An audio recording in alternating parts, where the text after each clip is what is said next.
Chapter 361 Many Birds, One Stone. Chris POV. Location Frostheim. Name Christopher Zelensky. Race D. Human *. Class D. Warden of the North. Legendary. Level 108. Profession D. Adept Runesmith. Epic. Level 102. Affinity Arctic. Faction Frostheim. Leader. Title Viscount. Strength 2630. Agility 1119. Perception 674. Fortitude 2160. Endurance 1341. Vitality 945. Intelligence 607. Wisdom 969. Acumen 566. Free points 156. Laws: Lesser Law of Ice, Tier 2. Lesser Law of Wind, Tier 2. Body Stage: Body of Stone, Northern Wind Body. Mana Heart: Perfect Ignition, Stars of Primordial Frost. Spirit Stage: Anchor Formation. Felt good to see the growth over the last year. It was refreshing to get back into the swing of things after being capped for so long. Leveling once more and gaining strength. I wasn't even close to seeing my second class skill at level 120, but that didn't mean the stat growth was nothing to sneeze at. Over 400 points of strength and fortitude, 200 points in endurance, and a decent smattering in the rest. The increase in power from the stats wasn't the only thing they provided either. I had to start considering when I would go for my body refining and mana improvements.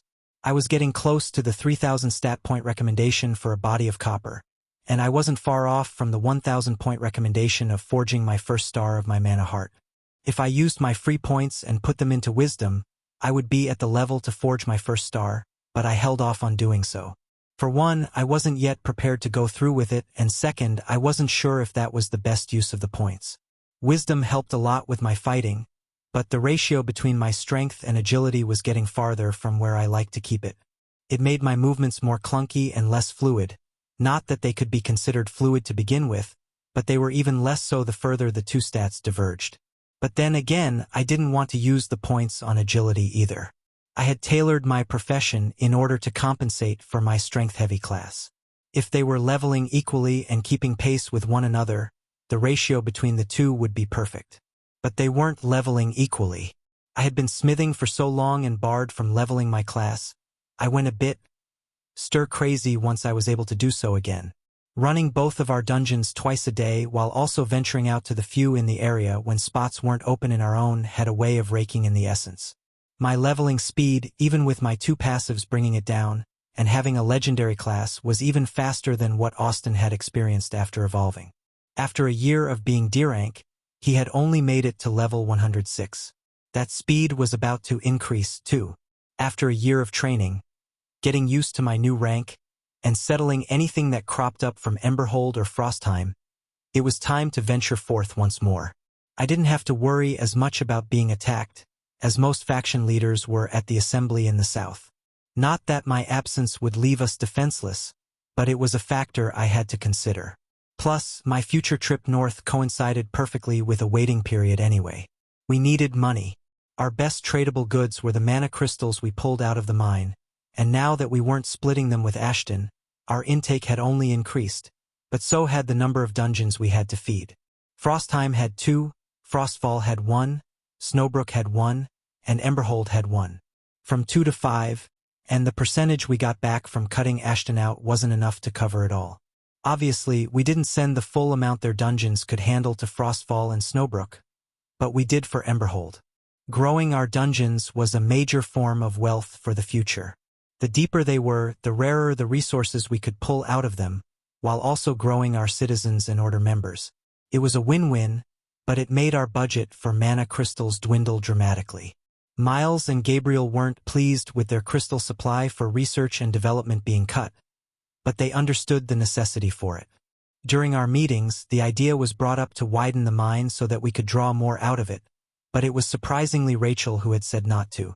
She, being in Emberhold, was closer to the mine than Frostheim was, and she had visited it more times than I had. Something about the concentration of mana was good practice for training her mana manipulation against. She likened it to weight training. Still, during her time there and her explorations of the mine, she was able to notice some things that we had missed. Some very important things. The biggest one was that the crystals were growing. They weren't formed during the terraforming like we had assumed. I imagined it like an iron mine or something similar.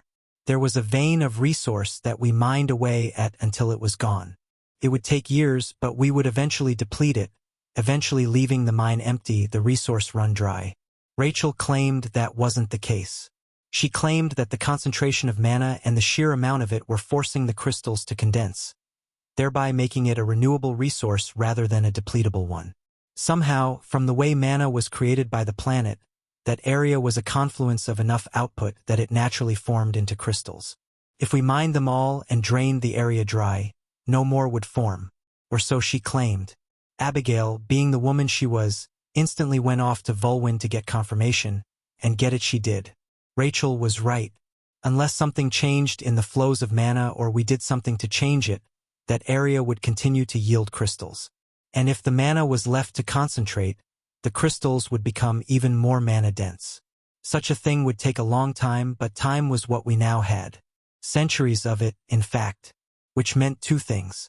We had to keep quiet about learning such a fact, and we had to discreetly come up with a reason not to grow our mining operation. Both of which Abigail was in charge of handling. It would eventually get out, as all secrets did, but we would take this time to further grow our ability to protect it. But getting back to the money issue, there were certain things that I needed to gather for my improvements. Resources I needed to buy in order to gain the full worth. The body refining technique I purchased from the store, Might of the Arctic body refining technique, copper, was filled with helpful bits and additional resources that would make the process smoother, quicker, and improve the outcome. Most of the resources described weren't something we had on hand. Some were even things I hadn't even heard of. Luckily, the glacial seed had been and was growing smoothly, which could be substituted for most of the more expensive items. The mana the treasure gave off was perfect for what I required. The only thing it was missing was the more wind-flavored resources, as it wasn't technically an Arctic treasure, but a glacial one. To gain the wind affinity resources I needed, I either had to go out and find them, which was based on chance, or I could buy them, which was guaranteed. The only problem was that we didn't have the funds. Frostheim, at its peak, only generated a few gold coins a month in tax, most of which went back into the city to facilitate growth or to pay for maintenance. Some was diverted to the orders to fund their operations and pay everyone, and more still was reinvested in one thing or another, which didn't leave all that much for personal use. With the treasures Volwyn quoted being near the 100 gold range, it was going to be a while before we could afford them. My delving spree helped soften the blow, but we still needed more time to accrue the funds. That was where my trip came into play. It would kill many birds with one stone. It would give me a chance to find some of the things I needed, maybe saving me from having to buy them. I could search for frost essence, ice essence, or another such area to use for my mana technique, and I would be in the Arctic Circle, which was the perfect area to focus on my law. There was also an additional fourth benefit, but that was more personal than anything. I wanted to fight a bear. I had run from one the last time I ventured north, and now I wanted to try my hand at fighting one. It would have to be one of the weaker ones, I knew, but I still wanted to do it. And maybe, just maybe, the one I fought would have claimed a treasure or resource I needed, making it well worth the battle. It had been a while since I had experienced a good fight anyway. The last was the upgrade to Viscount, but that wasn't the kind of fight I wanted now. That was a dogpile of over 24 people pummeling a boss. This would be single combat, me versus the bear. It was hard not to feel the excitement at such a prospect. My blood pumped ever faster just at the thought. Also, there was the chance that I could evolve my bloodline too. Previously, I had maxed out what my body could handle and could only hold off on pushing my bloodline further, but that wasn't the case anymore. I was growing again, and I could strengthen and purify it once more. For the last year, I had funneled mana into it and chipped away at the impurities inside the blood and strengthened what was there, and I had hit a limit. A limit I had hoped was coming, and could only smile wildly inside now that it was here. I could purify and strengthen it no more. Now was the chance to evolve it, stepping up a tier into a Jotun bloodline.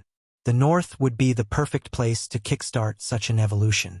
All around, venturing north into the frozen wastes, as some of the more dramatic of our city called it, was probably the single best thing I could do right now, and I could barely wait to get moving. The only thing keeping me was the last preparations I had to make. The spatially expanded bags that Heath, an enchanter in the city, could make were filled with provisions and supplies. Connor had helped brew up the best healing and mana potions he had. He also created a stamina potion that would fill you with energy for a time before leaving you worse off after it faded.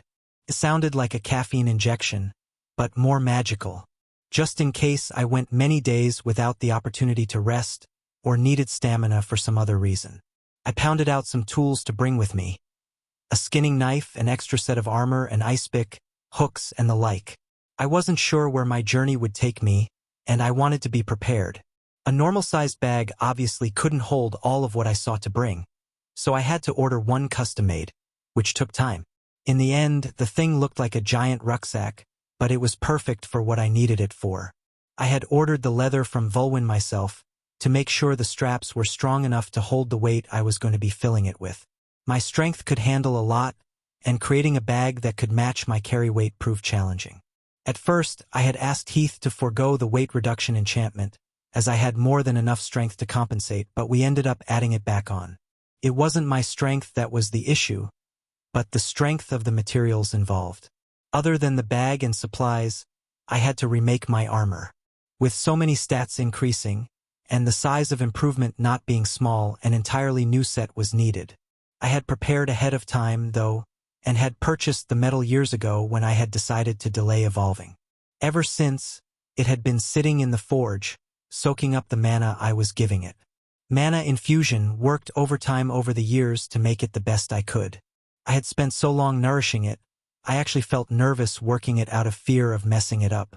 Luckily, I hadn't, and it turned out to be the best set of armor I had ever made. An epic set, and not epic for E rank, epic for D rank. It caused Create Armor to be the first skill I had upgraded back to its old rarity. My years spent forging had paid off. A small part of me questioned how long this set would last, but I didn't want to think about it. I was still too attached to my creation that thinking about it getting destroyed brought a tear to my eye. If any other blacksmith were in charge of forging my armor, they would have thrown me out by now.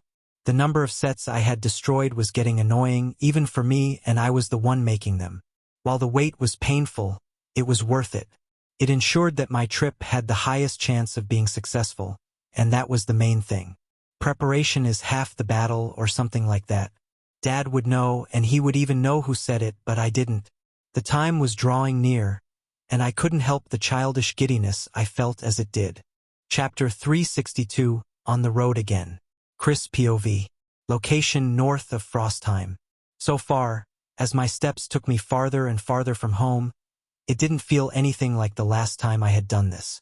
Last time, years ago, I had left at the start of winter, in the middle of a snowstorm, after weeks of snowfall that had accumulated up to my mid-thigh. Now, at the height of summer, when there hadn't been snow in months and the temperature was a blistering 70 degrees, or if you were like most of our city and hailed from Canada before 20 degrees. Okay, maybe it wasn't exactly blistering, but it was distinctly uncomfortable compared to how it felt during the fall and winter. I just didn't like it, and the further my body temperature rose, the less pleasant it was. Our first summer up here wasn't all that bad. But then I went on to expand my bloodline, evolve with Jotun bones, and otherwise do everything I could to increase my power over the cold, which didn't exactly prime me for a good time during summer. My fortitude and natural resistance were high enough that even much higher temperatures wouldn't affect me, but that didn't change my preference for the cold. Other than it being about 100 degrees hotter than last time, there was a much larger change compared to my last trip. I could actually see the ground. There wasn't any snow blanketing the area in a sea of white, and trees actually had leaves on their branches still. The forest was active, with things scurrying about and birds calling. Not at all like the quiet of winter, where things had either migrated or gone into hibernation. It was nice, different, but still nice. My aura was enough to make most things leave me alone, which was good. I didn't want to ruin the area's ecosystem by killing everything down to the roots. We hunted here regularly, and Hal made sure that it was regulated enough not to cause problems. As I went, I kept trying to form my aura into something tangible. While the idea was good, and I knew it would work, it was rather difficult to achieve. Willing it to grab on to leaves didn't do much other than cause them to flutter. I imagined picking them off, but accomplished something equivalent to a stiff breeze. It would be a long time until I could use it to grab hold of the ground, but I would get there. I had time. Time was another thing to consider. 5 years ago, I thought it would be nice to maybe make it to 90, maybe 95 years of age. Then, after a relatively long life, I would shuffle off gracefully. Now, I would live for much, much longer. Having somewhere north of 7 or 8 centuries of life to look forward to was odd. It was the only word to describe it. Obviously, there was always the chance of that getting cut short, but if things went naturally, 7 centuries would be the low end of what I could expect to see. With my vitality, I'd see something closer to 8 or either 8.5 centuries, especially once all of the stat points from my rank were gained. Even if I didn't use a single one of my free points into the stat, I'd see an increase of 2,200 in vitality just from my class and profession by the time I hit level 200. How many generations is that? I shook my head and sighed. A lot. It was a lot. My next thought was interrupted by a message from Abigail. Her ability to talk to me over great distances was sometimes creepy when I wasn't expecting it. I just left. What could it possibly be? Rachel signed the contract. The meeting starts tomorrow. Signing the contract was the best path forward. It would give us another opportunity for an affinity treasure, even if it would eventually cause some problems. The other bit, though, I did not envy Rachel one bit. The council meetings of my own faction were bad enough. I couldn't imagine being in the room with 14 others. It would take hours to get anything done. I wished her luck, and I was glad to be doing what I was, rather than stuck down there. Rachel POW. Location New Norfolk. In a way, she had gotten primed for this entire altercation when she first took over Emberhold. Her position in Frostheim didn't require any sort of administrative role or leadership position. Her days were filled with mana training, research into her new powers, and playing with her spells, trying to find new applications for them or ways for them to grow. After taking control of Emberhold, that changed. Not all of it. She still spent a sizable amount of time on her own advancement, but a portion of her day had been dedicated to what the city needed or what people were asking of her. While sometimes frustrating, it got her ready for her role here at this assembly. The role of a diplomat. Rachel felt Sophia enter the room, and she knew it was time. "The carriage is ready," she said. Rachel nodded, mentally preparing herself. The two of them, as that was all she was going to bring, entered the carriage, and the driver pulled away from their assigned lodgings toward the tallest building in the city. Braden said it was an entirely new construction, using skills and techniques he hadn't seen before, which was saying something. The summer heat down here was a blessing compared to the frigid north. Rachel couldn't remember the last time the temperature had been so high. They had to specifically make new clothes to breathe better and not retain heat, opposite to what the tailors were used to. They also had to make them well so they didn't look destitute. Chris would probably show up in whatever he was wearing at the time, but Rachel wasn't about to do that. Instead, she wore a dark blue dress with white accents to match their faction's colors. Rachel didn't have blonde hair like her husband's family, and her brown hair was done up for the occasion. She wore no makeup and had no jewelry on, save for the amulet everyone in the family wore. After Christian, it was a habit everyone had gotten used to. Her attire was chosen for a few reasons. The craftsmanship was the best they had, showing they had means and good artisans, but she forwent any opulence to lean into the rugged assumptions. It was supposed to show that they were warriors first, or something like that. While Rachel wasn't against the showmanship involved, it was a bit much for her.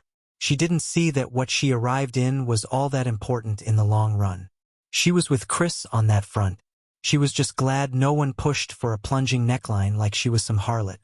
During the planning, she was waiting to sear the first person who brought it up, but no one had.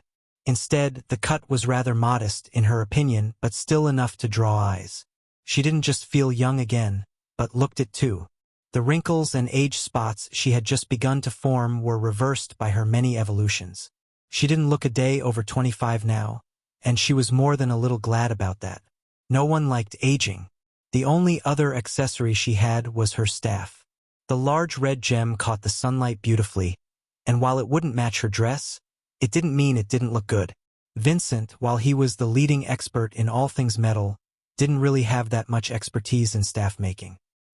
He tried his hand at it, but she found doing it herself was best in the long run.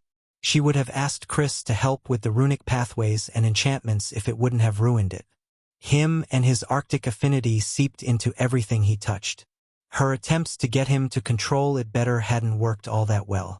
Instead, she had taken pointers and tips from the two but had done the work with her own hand, and she was proud of it.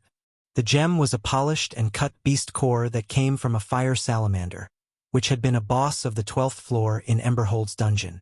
The wood was sourced from the dungeon as well. It was a treasure trove of fire-aligned resources. Nowhere on the invitation did it say that they couldn't bring weapons, and she was curious to see how the Admiral dealt with it. If Chris were in her place, there was no way in hell he would give up his hammer, and she was starting to feel the same. Her reliance on her staff wasn't anything close to Chris and his hammer, but like he would say, it was the principle of the matter. She didn't need it, per se, but it made her spells stronger and saved her mana. She could still burn the entire place down with or without it. The carriage ride was quick, as their accommodations weren't that far from the center of the city. Sophia opened the door, and Rachel stepped down into a rather large courtyard. Around her were others stepping out of cars or carriages of their own. That had been a surprise. Seeing cars once again, after going without for so long. They had heard about them being reintroduced, but seeing them was different. She recognized Vanessa, in a stunning red dress, stepping out of what looked like a repurposed military vehicle. Luxury cars still weren't a thing again, but Rachel didn't give it long. Already, carriages were becoming more and more opulent. Vanessa had brought Michael along with her, which wasn't a surprise. She had probably left Gale to run Flame Falls. Both wore red, matching their faction colors. Off to the side, Marcus stepped out of his own carriage, missing his usual glaive. Instead, he had a sword on his hip, a weapon Rachel had never seen the man use. A glaive would be rather unwieldy indoors. He was dressed in a nice tunic and pants that were on the dressier side. His black hair was trimmed and styled, along with a clean-shaven face. He wasn't wearing a suit like some of the other male faction leaders Rachel saw. Tracy Strong wasn't wearing her faction's colors, and Rachel couldn't help but wonder if that was on purpose. The Stormlands had chosen cerulean blue on gray to mimic the colors of lightning and a thunderstorm. She also wasn't wearing a visible weapon, but that didn't surprise Rachel. She was never one for melee. That was the last of the people she knew, or had at least seen before. The rest she had only ever heard of. Patrick Staffords, one of the leaders of the Great Lakes Alliance, dressed similarly to Marcus, but wore his twin axes on his hips. Ryan Claremont wore a suit and appeared weaponless. Rachel wasn't sure what to make of the man. His aura was drawn in, and it was hard to get a read on him. Vanessa was letting hers out a little bit, making her powerful fire affinity easy to see. Marcus and Patrick didn't hide their connection to water, but Ryan was keeping everything close to the chest. Rachel knew who the next woman she looked at was instantly, and not because she was the only dark-skinned woman here. Small freckles glowed on her face, highlighting the contrast between them and her skin. Her silver dress flowed, and she carried a staff tipped with a silver gem, the Starlight Mage. During her visit to Flame Falls, it was hard not to hear about the woman. Seeing her in person, though, made her think only one thing. Powerful. Not that the rest weren't or that Rachel herself wasn't, but the woman was a wall of power that was hard to ignore. I guess you have to be to rule a city of so many. It was a dog-eat-dog world out there, and if she didn't have the strength, Rachel doubted she would have come out the ruler of one of the most populous cities in America. A man she didn't recognize or know from rumors was the next person her eyes found. He had blonde hair and sported a close-cut beard, similar to what Chris kept years ago, before he got too tired to keep up with it and let it grow out. His only visible weapon was a dagger, but Rachel doubted it was his main weapon. She knew he wasn't a mage, though. He didn't have a core like every other mage here. He had a mana heart similar to Chris. It was rather funny that they had similar features and were both warriors, but that was the end of their similarities. His affinity was nothing like Christopher's. It was hard to grasp and tried to escape notice, slipping away from her senses like smoke in the wind. Not because he was hiding it, but because that was its nature. Shadow. It didn't feel sinister at all, which was good. It would be a shame if the first thing she did was get into a fight. If it had any hint of demonic taint, Rachel wouldn't hesitate to burn the man alive where he stood. Sophia. Who's that? Rachel talked through her aura and indicated the man. It was hard to gather news on factions so far away. His name is Rhett, a newly risen baron who rules Nashville. Same name and placement as before, her assistant answered. The next two Rachel knew from rumors. They're getting out of the same car and both wearing a rather vibrant green also made it easy. Michaela Stewart, the leader of the Heartlands Alliance, and Sylvia Woodwright, the newly risen baron of Velmara. The description the merchant Alaric gave was spot on. Both had staves in hand. Of the four that were left, she only knew one more based on looks. Tasunka Whitco, leader of the reservation. Him being the only one of Native American heritage helped. Marcus had spoken of him before and looked exactly like he was described. He dressed similarly to the rest of the men and had a saber sheathed on his hip. The last three were unknowns. One was a scholarly-looking man who looked more like a librarian than a fighter. Calling him bookish seemed rude, but if the shoe fit, he was one of the few without a weapon. The next was a muscular brunette woman, dressed in something closer to armor than dress clothes, sporting an axe.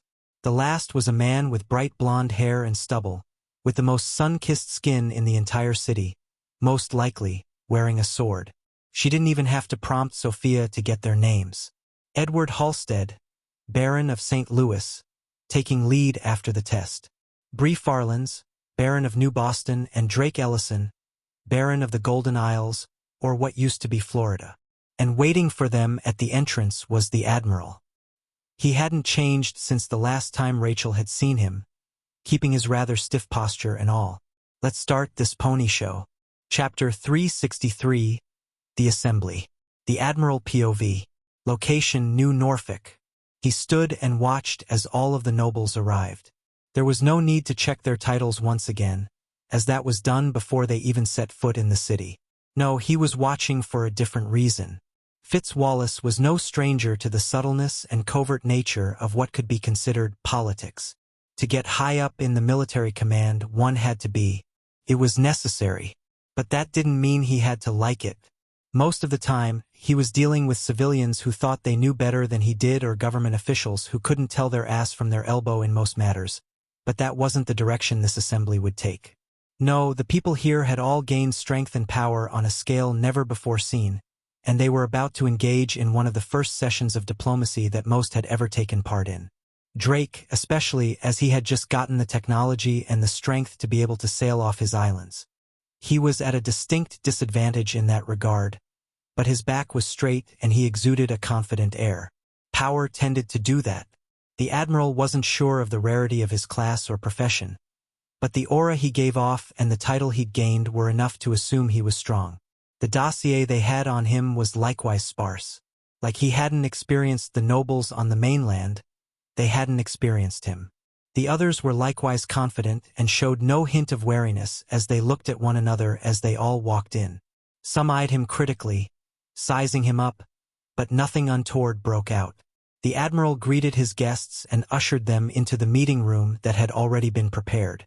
That had been a discussion in itself. Whether they would have placards and assigned seating, or if they would let them place themselves where they wanted. Even the shape of the table was debated, ending with a large circular shape being best. For this first meeting, he figured leaving their options open was best. Plus, it would let him see who sat next to whom, getting a clearer picture of which were friendly and which weren't. He already knew most and had a rough idea of how the seating would play out, but he could always be wrong. It was information. Information freely gained as well. Michaela, the only other Viscount besides himself, sat down first, with the other Baron from the Heartlands, Sylvia Woodwright, sitting down on her right and Tasunka on her left. Marcus, seeing the two factions butting up against his sitting side by side, sat across from them. The representative from Frostheim, Rachel Zelensky, sat on his right with Vanessa sliding in on her right. Already, lines were being drawn. The Admiral wasn't sure who exactly Frostheim's representative was in comparison to their leader, but she had the same last name, and he knew a family ran the faction's capital. Patrick Staffords chose the seat on Marcus's right, placing himself next to the chair the Admiral stood behind. Zuri eyed the Admiral for an indication of where he was going to sit, and after his nod, she sat to the left of where he was standing. Bree Farlands, New Boston's new leader, sat on her left, leaving only a single chair between her and Sylvia.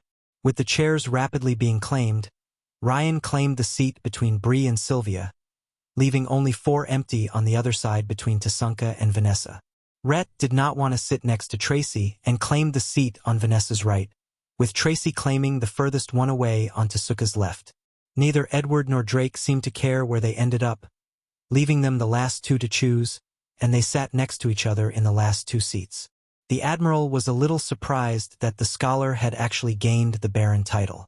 Nothing based on his appearance screamed power, and it wasn't like the city he resided in did either. They'd all seen the state St. Louis had been in a few years ago, and it was not ready to face the Baron challenge. With the seats decided, the Admiral cleared his throat. "I would like to thank all of you for coming. As stated in the invitation, I hope for this assembly to be a productive delegation so that we may better face the threats that stand against us. Only 3 years ago, we lost over 100,000 lives during the assessment, a number that could have been less if we had been more prepared. How were we supposed to know the test would be so brutal?" Michaela said.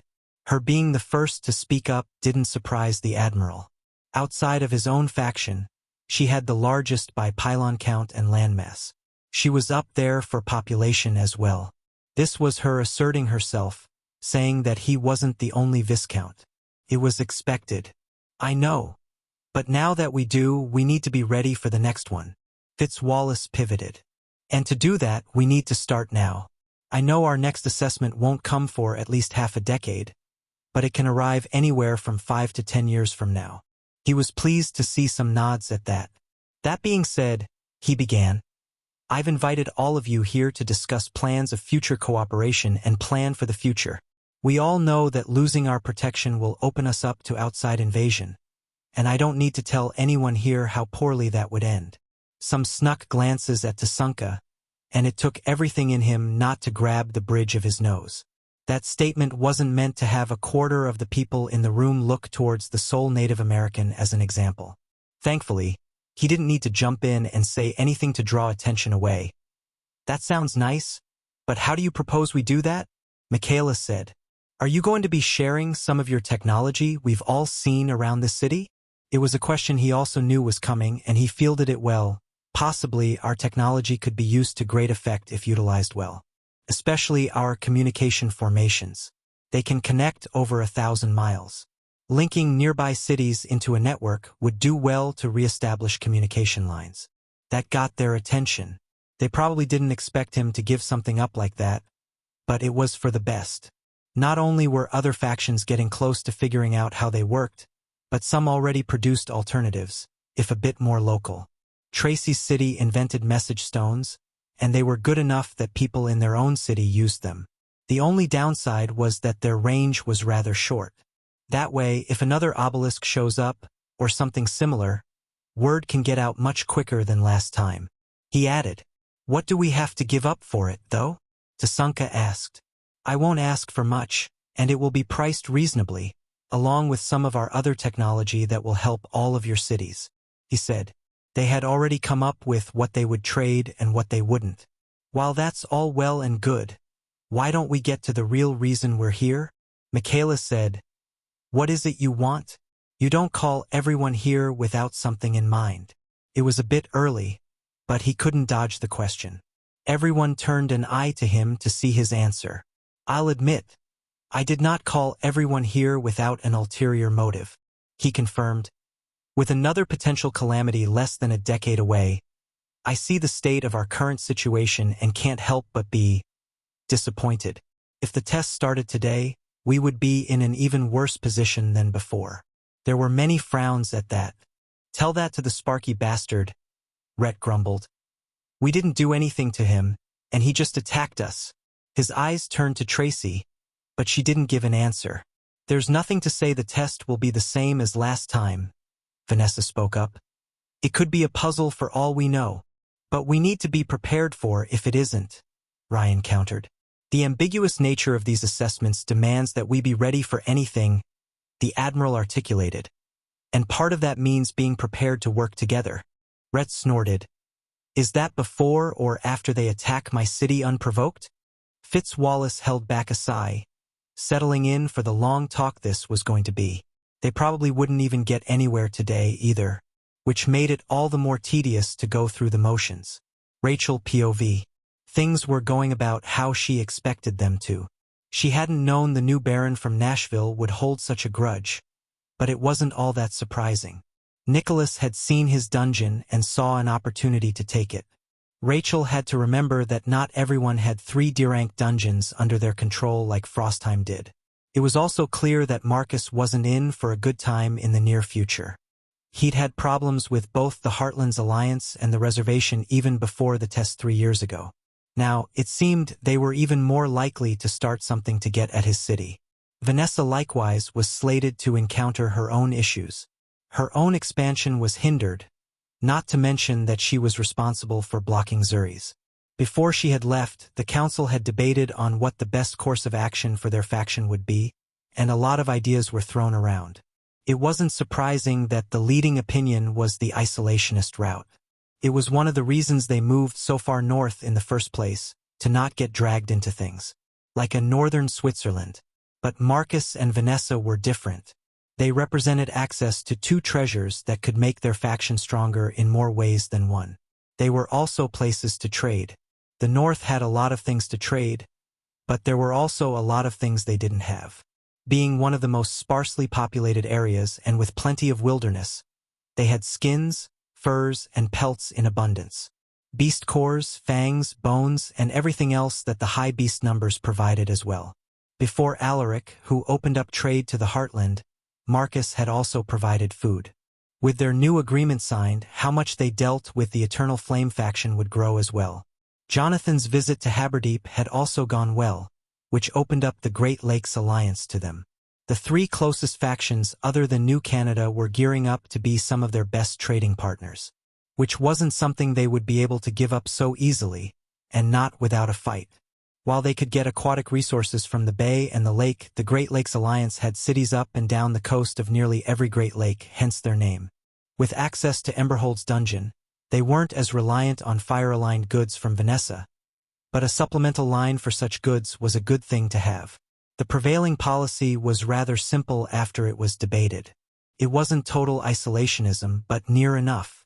Outside of the 2 factions they had alliances with currently, it didn't much matter what the rest of them did.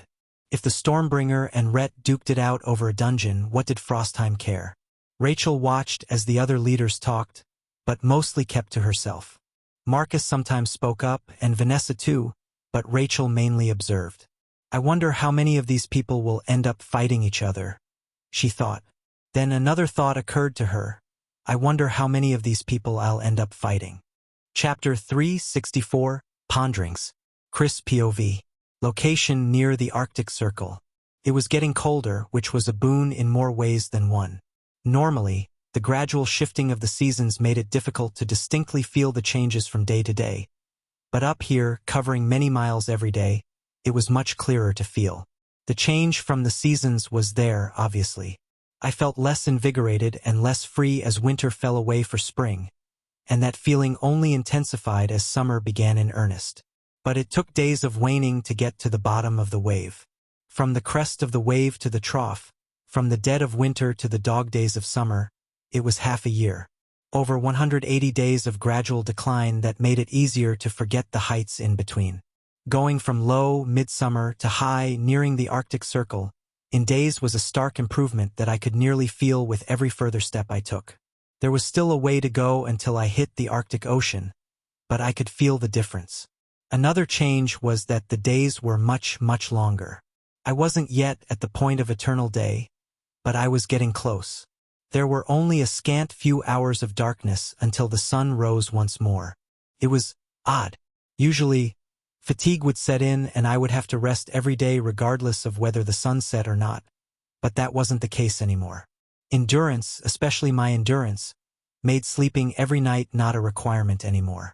With the amount of exertion hiking took out of me every day, I needed rest every 2 or 3 days, depending on whether I got into any fights. Not every wild beast was scared off by my aura. Nothing under D rank tried me, but that didn't mean nothing did. With only needing to rest every few days, and the sun being up for a large majority of the day, it made my sense of time go wild. It was hard to remember when one day ended and the next began. Sure, there was the hour or two of darkness, but it was easy for those to blur together. My trip wasn't all boring, though, as I continued to train my aura. A leaf hovered beside me and kept pace as I traveled. It was held aloft and moving with me under the power of nothing other than my aura. I had learned to affect things a few days ago, and now I could continuously do so. My first success at plucking a leaf from a branch was a massive surprise, and I shouted happily when it happened. Then I realized that my accomplishment wasn't all that grand. Plucking a leaf wasn't very powerful in the grand scheme of things, but it was a stepping stone. Plucking leaves led to lifting pebbles, which led to large pebbles, and so on. I was getting pretty good at sudden and intense movements, which led to my next avenue for training. Sustained loads. I had to travel all the way back down to the leaf, but I was seeing the same progress that I had before. The leaf also provided an additional aspect that the pebbles and small rocks lacked. They were fragile. Not only did I have to control my aura to lift it, but I also had to regulate it enough not to crush it. It was a balancing act that I hoped would result in faster training than the mundane exercises that I could come up with. I had high hopes about what would come about from this training, and I was antsy to get there, but small, controlled steps were my only path forward. It sounded childish, maybe, but I wanted this to be mine in a way nothing else was. Rachel had her mana talent, Abigail with her managerial skills, Gabriel with his skills and spells, Vincent had forging, and Connor had alchemy. I wanted my thing to excel at that wasn't smashing something like a brute. Not that I would give up hitting things that deserved it, but I wanted something more sophisticated than that to be my thing. Gabe had dabbled, learning to speak through his aura and listen through it, but what I imagined was above that. Further even than his dreams of true telekinesis. And it started with keeping the leaf aloft. Other than aura training, I worked on wind manipulation. After the demotion, it had gone back to common, which was far from where I wanted it to be. By the time the next demotion came around, I wanted a lot more of my skills to be of higher rarities, but that was a long way off. Wind manipulation had lagged behind ice manipulation ever since I had gotten the skill. Getting it so much later was a large reason for that, but it was also because I didn't train with it as often. Ice was always my go-to, and where many of my skills went. Wind wasn't really represented, and I wanted to fix that a little bit. They would never be equal, but a little more variety wouldn't hurt. I didn't see my class offering me any skills that would do so, but I could buy them when we got the funds. It was on the list, behind a bunch of other things we needed that were more pressing. Training wind manipulation was similar in a way to training my aura, but different enough to be distinct. Wind was different than ice in that it needed a different way to command it than what I was used to. I usually commanded the ice to do what I wanted, whether that be gather in a specific shape, shatter, compact, fly through the air, or whatever else I needed it to. Wind didn't respond in the same way to those commands. Such a heavy hand worked against me, rather than for me. The concept of dominance I gained my Tier 2 wind law with helped, as it bridged the gap from my heavy-handed commands to the wind's natural behavior, but it wasn't perfect. I wanted it to feel just as easy as my ice, which was asking for a lot, but I had nothing if not time to spend training it. Plus, it was easy to do as I walked, just like my aura training. Wind was everywhere after all. It wasn't like I had to seek out a specific spot or keep ice conjured on a hot summer day when it wouldn't otherwise exist. When I got tired or fed up with one, I switched to the other. Other than that, there was a lot of time where I just pondered. Pondered on a lot of things. The future, my life, how I had gotten where I was, and where I hoped to go. What I thought about most was my semi-immediate plans in the not-so-distant future. My laws, specifically. My body refining was already set. I had my technique and was already setting things in motion to follow through on it. My anchor was being as fickle as ever, and I knew I couldn't rush it. Just like forming it, the harder I pushed, the further away it seemed. The spark I felt was still there, deep down, but it would take something else to bring it to the forefront. I'd explored it, meditating and diving into my spirit, but it was still some time off. Other than my mana heart, which I was currently in the process of finding a spot for, my laws were the only other thing I could think about. The gap to Tier 3 laws was something I needed to think about. It wasn't the same kind of upgrade as from Tier 1 to Tier 2. Those upgrades were relatively easy. To gain a Tier 1 law, you just needed a seed of a concept for it to attach to. My ice law was first gained with the idea of denseness and coldness, and how they related. Forging what would be my first hammer and compacting it down so that it was as hard as steel.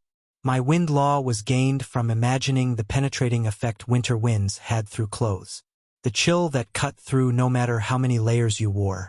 From that initial concept, you then built it up, expanding and deepening the insight you had gained into a fully fleshed-out tree, far from the kernel first used to gain it. Then, after you felt you had deepened it enough, you added a second concept and connected the two. They could be similar or they could be wildly different. The closer they were, the easier it was to upgrade, but it also made the resulting Tier 2 law less diverse. If you focused on the penetrating concept of wind for Tier 1, and then added a shearing concept, there wasn't a whole lot you could do with it other than cause destruction. Using it for something more constructive, like blowing the sails of a boat or airing out a room, was ill-advised. It wasn't where its strengths lay. That being said, that was only the case for the low tiers. The higher tier the law, the more it encompassed. There were a lot of concepts that went into any one element, and the further up the tree you climbed, the more you gathered under your command. Tier 3 was the first time that gaining enlightenment of another concept wouldn't improve your tier. Sure, it would still improve the law you did have, but it wouldn't let you make the jump to the next tier. Took more than that. You still had to expand it, that was true for every tier upgrade, but you also had to peer deeper and understand more of the universe's inner workings. It was sometimes easy to forget that laws were exactly that, how the universe worked.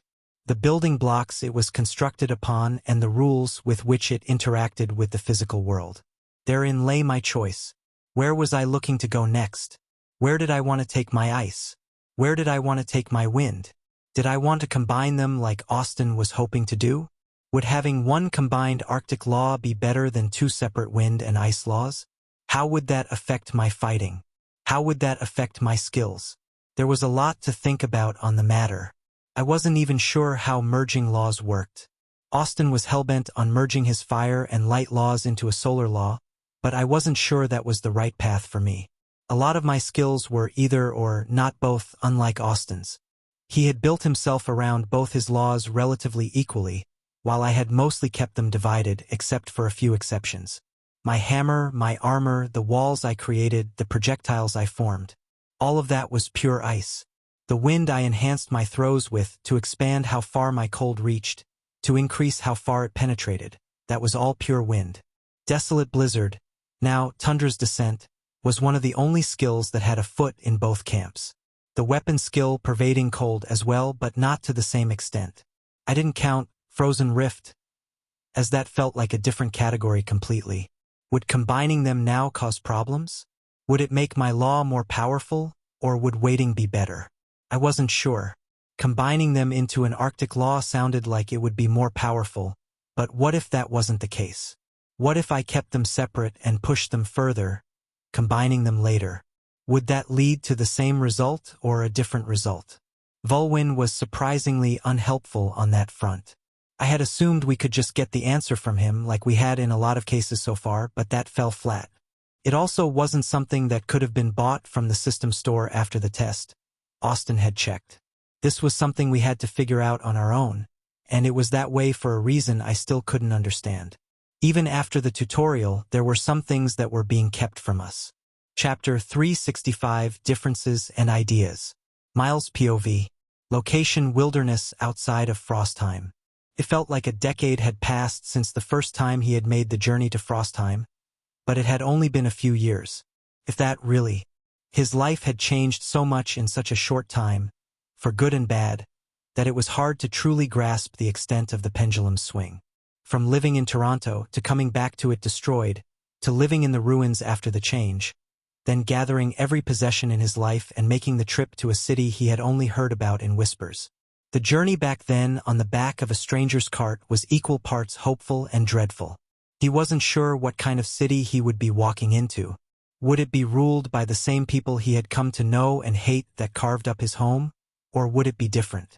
Thankfully, it was so far from his worst nightmares that it still didn't feel real sometimes. But here he was, traveling at the head of a procession in a place of leadership, for people who acknowledged him. The trip from Emberhold to Frostheim was only a touch shorter than his original trip. His time in Emberhold wasn't all that fun, if he was being honest. Sure, he got to explore a new city and see the waves crash on the beachfront, but outside of that it was all work and no fun. Emberhold lacked the advancements that Frostheim had, and his presence was necessary to remedy that. Electricity, Magitech appliances, quality of life improvements. Ovens and iceboxes that ran on mana, rather than electricity. Dryers and enchanted wash bins that cut the time spent cleaning clothes by orders of magnitude compared to hand washing. It felt good to bring back that level of comfort, but Emberhold didn't feel like home. Not like Frostheim did. And that was revealing in it and of itself. Home. He hadn't really known when that small comfort had returned. There were times, mainly when he was at his lowest, that he feared that the sensation would never return. That his one and only home had been destroyed, and he'd never feel it once again. But he was wrong. He wasn't sure when, exactly, that the freezing, snow-filled winterscape 8 months out of the year known as Frostheim became home, but it had. Miles sat on the cart and gazed at the horizon in anticipation as the walls finally came into view.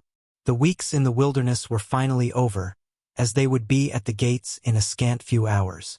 The walls that had once awed him utterly were even more marvelous than the last time he had entered. Miles had even helped build them, but they still held a different air that made them stand out. The spirit in them glowed to his now widened senses. A sense he had been lacking the first time he had made the trip. Back then, they gave off the impression of being impenetrable, without a reason other than the helpless feeling that overcame him when he thought of attacking them. Now he knew more, and that worked against him rather than for him. Knowing more meant he understood what had gone into their construction. He understood the extent of the resources, wealth, and energy involved in their construction. The sheer scale of both the physical might they stood emboldened with, and the might of the wards running through them. Miles had been a part of their making, if the small help he had been could be considered. Christopher had kept their design close to the chest, and Miles had only been asked for his expertise on a scant few occasions. The walls themselves, other than being nearly double the height and width compared to their previous silhouette, encapsulated much more land inside the city.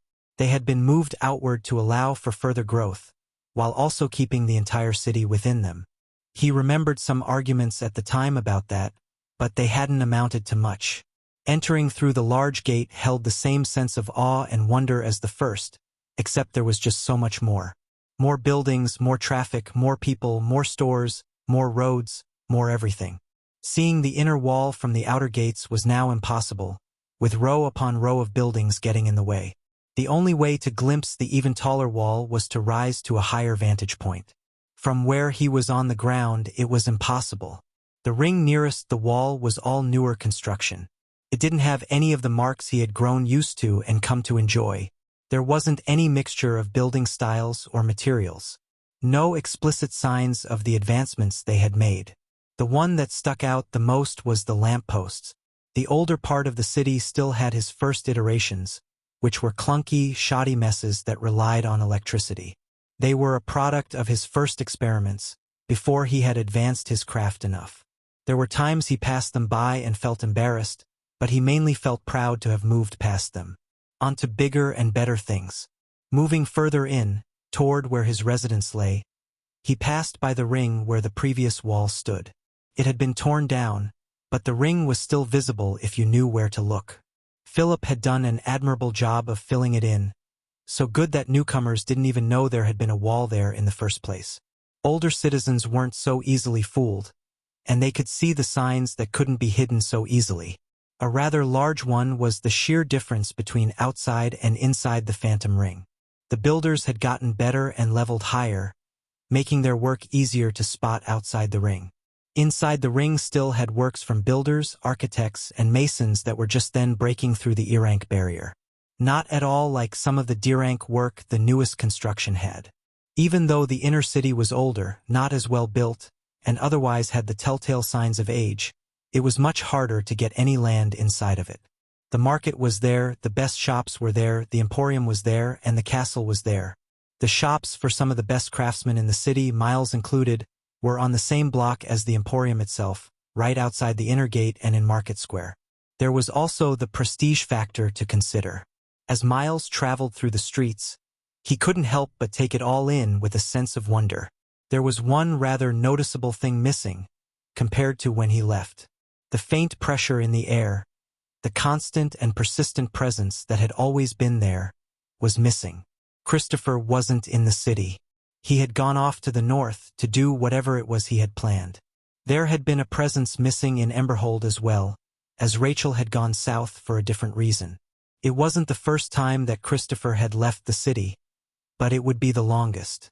If the rumors were true, he didn't plan on coming back anytime soon, aiming to breach the Arctic Circle and go further than he had last time. The man was crazy, in his opinion. The rare tales Gavin told in the Tavern of the Northern Wastes painted in such a light that Miles never wanted to visit, and not because of his dislike for the cold. What little Gavin told of the beasts and monsters that roamed up there was enough. His friend told of bears that were over 20 feet tall with roars that could knock you out. Of packs of wolves over 100 strong that could clean a carcass to its bones in minutes. Of moose, elk, and reindeer that could match a mage spell for spell, and a warrior blow for blow. Of giant eagles that could swoop down and carry off the unprepared, and of massive snow owls that could dive silently and pierce your skull before you even knew they were there. Miles had known Gavin long enough to know that some of his stories had been stretching the truth, but not by that much. If he spoke of 20-foot bears that could knock a man unconscious with a roar, Miles didn't want to ever encounter whatever kernel of truth had birthed the story. Maybe I'll ask Chris. He'll tell it to me straight. It wasn't like he had a lot of FaceTime with the man, but he saw him on occasion.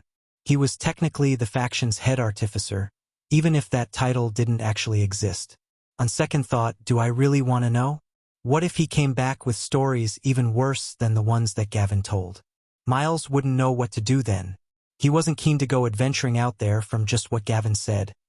If Chris came back and spoke of something worse, knowing the man, Miles knew it would be true. No, that was nightmare fuel he could do without.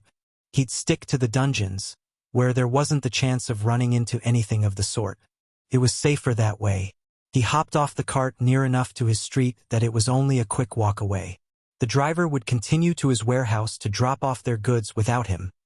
Miles wasn't needed for that part. No one would rob the man inside the city. Not if they cared for having both hands. With the hounds always looking for opportunities to train, even the most skilled thief would be tracked and found within hours.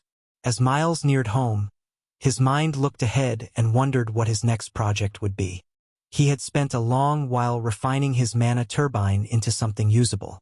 He'd also taken it a step further and started working on appliances that could run on mana alone, but he wasn't sure where he wanted to go from there.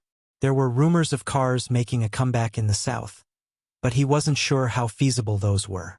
Sarah's horses could go fast on their own, and they already couldn't go their top speed without the rider's teeth clattering out. A transportation overhaul of roads would need to happen before cars could even think about being used, and even then, Miles wasn't sure they ever would. He could spend months designing, inventing, and creating a new model only for Sarah to have a lucky mare that could outpace it in a few years, or a different breed that could do the same. No, as sad as he was to admit, cars wouldn't be his next project. Guns? Ha! Miles laughed. Even a .50 caliber wouldn't do that much damage against some of the monsters they faced, let alone some of the people. Miles imagined what kind of caliber would be required to damage the Viscount. A large one, if any existed large enough. Fortitude made small-caliber rifles and handguns all but useless. Sure, artillery would probably still be useful, but for how long? Until the next rank? Not even that long. No, guns faced the same problem cars did. They weren't sustainable. Sure, he could maybe create something worth making, but it would only take a few years for it to become obsolete.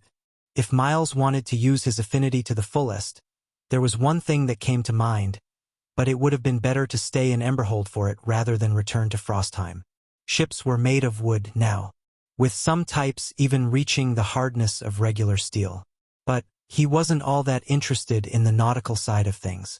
Making ships to sail the lake might be intriguing, and it would use his wood affinity well, but it didn't seem all that fun.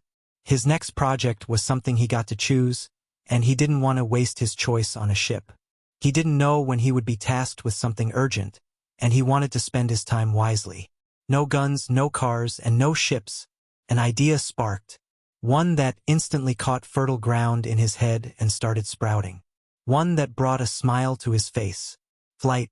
It had the same issue as the rest of the ideas he churned around, but there was a difference with this one. Flight was cool. Cool enough to disregard the negative thoughts that said aerial mounts would work better and that he was wasting his time. It was his time to waste, and he wanted to make a plane. Chapter 366 Possibilities. Chris POV. Location somewhere in the north. It was with a certain amount of excitement that I ventured forward. Sure, the past hadn't been all that fun in the grand scheme of things, but it had led me here, and that amounted to something at least. My excitement stemmed from a few reasons, but the main one, and by far the largest, was that I had no idea where I was. The map I had acquired so long ago didn't actually show this far north. I was treading on new ground, as Austin would say. It was sort of exhilarating, and I could see why Austin was so enthusiastic about it. My last trip up here was during winter, and I hadn't come this far. Every step was another that I was certain no one had taken before me. Well, no one after the change. I was sure that someone in history had probably walked where I was. Snow crunched underfoot. Actual snow in the dog days of summer. That was saying all it needed to for how far north I was. I had felt the mana gradually change as I neared it, and I couldn't help but smile as I overlooked a field of white, glistening in the sun. It was quite bright, if I was being honest, but the pain it caused my eyes was nothing compared to the excitement I felt. I had finally made it to the lands of Everwinter, if I were to take Vulwin's terminology for it. I usually referred to it as the far north or the Arctic Circle, but I wasn't actually sure where that started exactly. For all I knew, I could have already passed it a long time ago, or it could be far ahead of me. I wasn't sure. But Everwinter had a nice ring to it, and it was much easier to spot the demarcation between where it started compared to an imaginary line. From how the elf had explained it, the land of Everwinter was any such area or zone that saw winter continually. Kind of self-explanatory when you thought about it, but that didn't make it any less fascinating. Based on his explanation, I knew that there were two lands of Everwinter on the planet, the areas surrounding the North and South Poles. It made me curious which one was colder. Sure, I knew the South Pole was colder before, but that could have changed for all I knew. The entire world had what was to say that the poles hadn't. Not that I would find out anytime soon. Traveling from Frostheim to St. Louis had already been a trip of months, and that wasn't even close to the equator, which wasn't even halfway. Additionally, even if Panama still connected North and South America, there was still the Southern Ocean to traverse, along with whatever dwelled inside of it. Based on the monsters inhabiting the bay and the lake, I did not want to see what lived in the depths of the ocean. Nope, not a chance. At least not until I was stronger and could confidently fight in an environment so unsuited to me. One would think water wouldn't be all that bad for me to fight in, considering I could freeze it into ice with my mana and skills, but that wasn't considering a few glaring factors. 1. The ocean was huge, even larger now than before, and there was no way in hell I'd be able to freeze enough of it.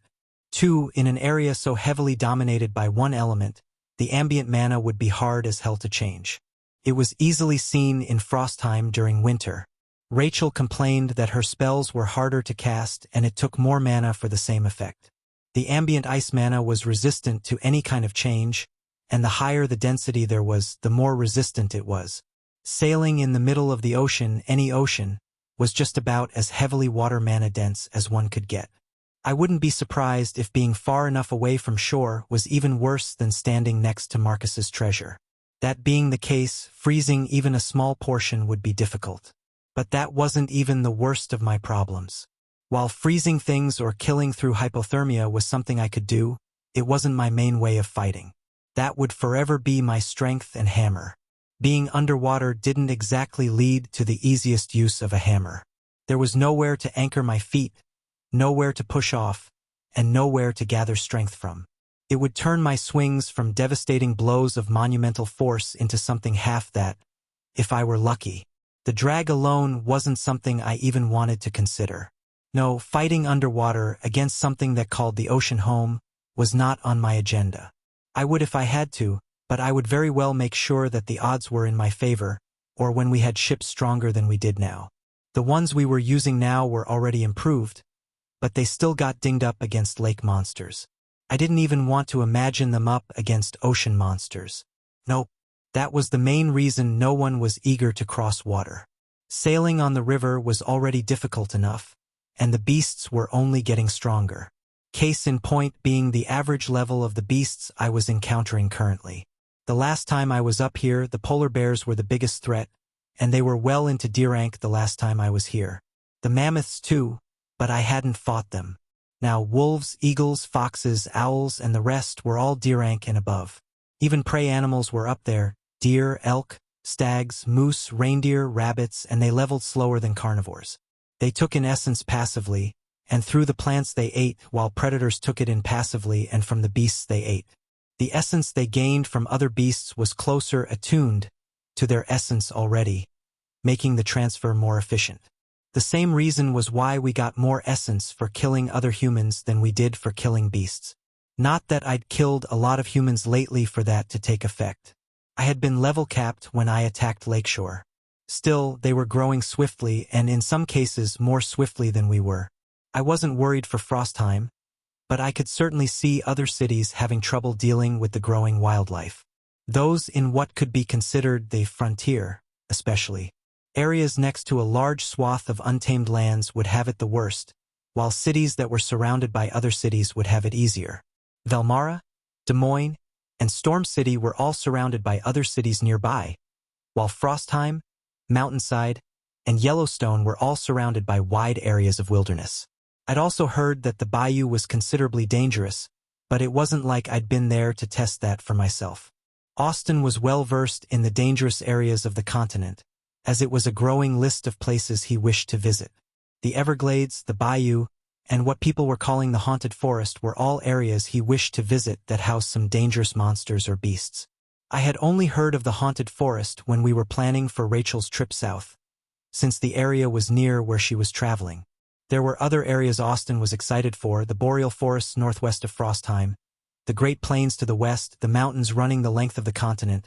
All of them were sights he eventually wished to see, and I couldn't help but feel similarly.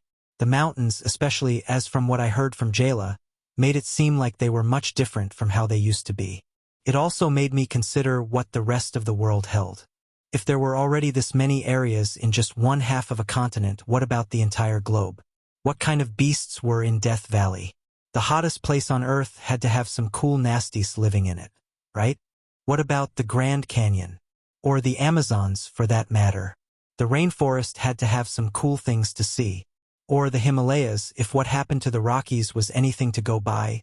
What about something that was already a natural wonder? The Great Barrier Reef too.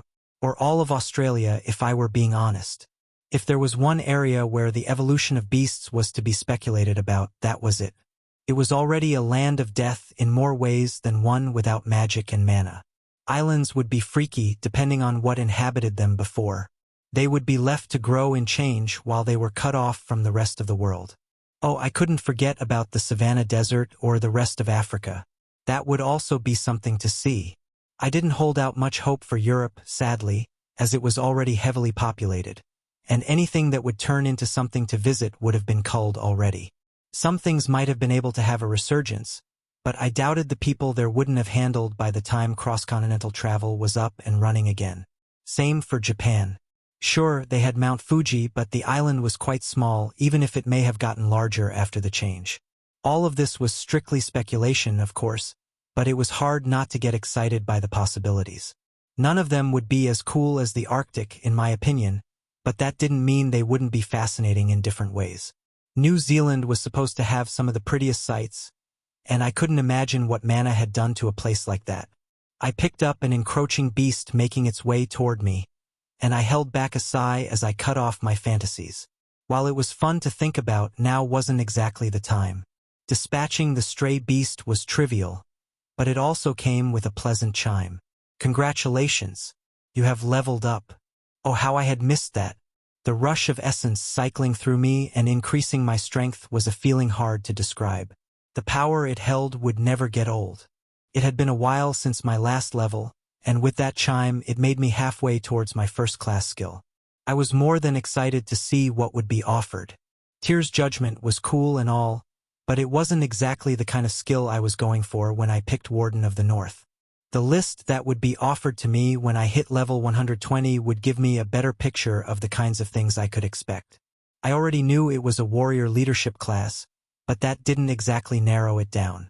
The highest thing on my priority list was a friend or foe skill that would help with the collateral damage I caused when fighting. My style wasn't exactly precise, and I was prone to some friendly fire if I wasn't careful. If a skill could boost the cold resistance of those under my command, that would be perfect. It would make it so I wouldn't have to fight alone, not that I was complaining. Fighting alone was fun to me, but a way to fight with my army was an option I wouldn't pass up if it was offered. That, and empowering the orders, was what I was looking for, and the main reason I took the class over Son of Frost. After Tyr's Judgment, there were 5 slots to fill, and I couldn't wait to see what I could get. Chapter 367 Interesting Distractions. Notify Ruling Lord. Isn't supposed to be used like this, but I will try to keep you abreast of the happenings in the south as I get to know them. I know that you would just as gladly ignore all of it until you get back, but I still don't know when that will be. These have to be short, so I'll get to it. As you are already aware, the treaty has been signed, and we are now in a formal alliance with Vanessa. That being said, Rachel thinks that the Admiral, as the one who called for the assembly, is trying to act as world police. She thinks the meetings will culminate in an agreement of sorts to try and get people to not wage open war, or if there is to be a battle, limit it in some way. She requests to know what stance she should take, along with how firmly she should make it. That's all until tomorrow. The skill is fighting me. Love you, be safe. The message from Abigail wasn't entirely unexpected. There was a chance that she wouldn't bother with keeping me updated and let it all stew until I got back. But who was I kidding? She wasn't going to let me go that easily. Still, even though I was hoping not even being on the same continent would spare me, it was nice to know what was going on. I didn't need it, per se, but it was still nice. And it just so happened to break up some of the boredom that had been building up. It wasn't like I had things to do all day, every day, keeping me busy. Most of my time was just spent walking, with the rare chance to stretch my legs when an errant beast made a poor choice. Sure, I was technically the intruder, but still. They should be smart enough to know who not to bother. I wasn't too annoyed by it. It was few and far between, and it brought certain benefits along the way. Breaking up the monotony of walking for one, but the main one was the influx of essence. Seeing that number start ticking up once again was a wonderful feeling. Not that the levels were being raked in at any generous speed. It was honestly quite slow, compared to some of the other times I'd experienced it. The tutorial felt like one massive mad dash that had me gaining levels like they were falling out of the sky. Then, with the demons, there was a massive influx of them. Explosive growth followed by slow but sustained increases. I wasn't sure which one I liked better. The explosive growth was nice. It got me through the levels faster, but it also came with a commensurate threat level. Sustained growth of running through the dungeons daily didn't have that, but it was also much slower. As for the subject of Abigail's message, I wasn't too worried about it. I had placed my full trust in Rachel and knew that she would handle things well. If I were being honest, she would probably handle things better than I would have. Faced with someone trying to reassert rules and restrain my actions, whether done with good or ill intent, they would have been met poorly. After finally experiencing freedom in a way I had never experienced before, I was not going to let anyone take that away, even if those shackles were in the form of civility and public good. That was the first stepping stone to returning to the same thing we had just broken out of. While I admit that the return of some policies or rules was a good thing, I didn't trust a single person in order to handle it. It was the main reason I had ventured so far away in the first place. To distance myself from those things. Everything's gonna be fine. Rachel, handle it. As my mind was filled with these idle thoughts, my senses picked up something interesting. Or more specifically, several somethings that were interesting. Monsters. A lot of monsters. The distinction between monster and beast was sometimes blurry, but what I was seeing and feeling was no beast. They stood out compared to the snowy plains like a sore thumb in more ways than one. First of all, they weren't even white. Everything I had encountered in the lands of Everwinter was either pure white or some variation of white so that it could blend in. Reindeer had white or light gray coats. Elk and moose were the same. Foxes were white. Owls were white. The giant eagles and other birds of prey were mainly decorated in white feathers. Rodents and other prey animals were the most white, but all of the beasts in the ecosystem incorporated it in some way. These monsters didn't, and even with my poor perception stat, I could see them from a great distance away. Secondly, they did not carry a piece of winter with them. They held no affinity for ice or snow, and I could feel them rally energies around themselves in order to brave the snowy atmosphere. Thirdly, they were ugly as fuck and like nothing I had ever seen before. They were completely black, and the shadows given off by their form were odd in a way that was hard to describe. Some parts were covered in fur, while other parts had scales like a lizard. Shadow monsters of some variety. In a land that currently saw near constant sun, it was a bad day to be a shadow monster. Only one thing made sense for why these things were here, especially in such numbers. A dungeon break. It wasn't something I had seen before, but I had certainly heard about it. Depending on how one looked at the fallen pylons of the tutorial, I had dealt with something similar, but it wasn't a dungeon break exactly. The way Sarah had described her tutorial made me rethink how similar those two events were. Still, with her and others' tutorials being about dungeon breaks, I had heard enough to know what I was looking at. A group of foreign monsters that so obviously didn't suit the area was the hallmark sign of a dungeon break. The only odd thing was that I didn't feel a dungeon nearby. Our map had markers for many of the dungeons, but where I was wasn't on the map anymore, and even if I was, that didn't mean new ones didn't pop up. That map was drawn the day before we returned. There were plenty of dungeons that could have popped up in the 5 years since. There was also the chance of a dungeon getting destroyed, but that was vanishingly rare and took deliberate action. No one would willingly destroy a source of wealth like the dungeons were. Also, I wasn't sure if this was true or not, but Lucille raved about the possibility of splitting a dungeon off in order to propagate it. Our resident dungeon curator had high hopes of growing dungeons from the beginning. Nothing I or Abigail had read backed up such a claim, but it wasn't our profession. Lucille would know better, but I was still skeptical. That tidbit aside, the beasts were roaming the area in a pack, doing a piss-poor job of being stealthy, but it wasn't like I was very good at it either. A grin formed, and my fingers closed around the shaft of my hammer as I sped off in the direction of my next distraction. While I had never seen a dungeon break in person, I knew enough about them to understand the process. A dungeon pulled in the mana of an area, using it as fuel to dig deeper and grow, but it also used it to pull in monsters to populate it. The books I'd read contradicted each other on how exactly dungeons did that, but enough of them conferred that a cost of mana was involved. I thought it was the system's doing, but that was just me. Some of the authors went to great lengths to point out that doing so was beneath the notice of the great system. The fanatics. Why would someone deify or revere the system was still beyond me. After pulling the beasts in and populating the dungeon, the mana continued to build up, but the dungeon could only grow so fast. As it built and built, there was only one outlet for the energy to go, and that was out.